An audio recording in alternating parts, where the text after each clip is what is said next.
Hi అండి.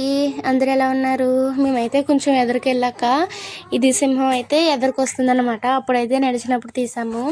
ఇంకా తర్వాత అయితే ముసలండి. ఇదైతే ఫుల్‌గా తినేసి పడుకున్నట్టుంది. ఇది అసల చిన్నదండి. మేమైతే పెద్దది ఎప్పుడు చూసామంటే వైజాగ్ జూ పార్క్‌లో అయితే చూసాము. ఇంక తర్వాత అయితే ఏనుగుల దగ్గరికొచ్చామండి. చూసారు కదా ఎంత పెద్దగా అయితే ఉన్నాయో. వీటిని పెద్ద పెద్ద చైన్స్‌తో అయితే కట్టేశారనమాట. ఇంకా తర్వాత నీటి ఏనుగండి. అప్పుడే ఏదో తిన్నట్టుంది. తెగ నములుతుంది ఇది. ఎంత పెద్దగా ఉందో అసల చూడ్డానికైతే భయం వేసింది. ఇంకిక్కడికొచ్చేసరికి బెంగాల్ టైగర్ అండి. ఫుల్లుగా పడుకున్నాయి మొత్తం అన్నీ కూడా తినేసి. అప్పుడే పెట్టినట్టున్నారు భోజనం.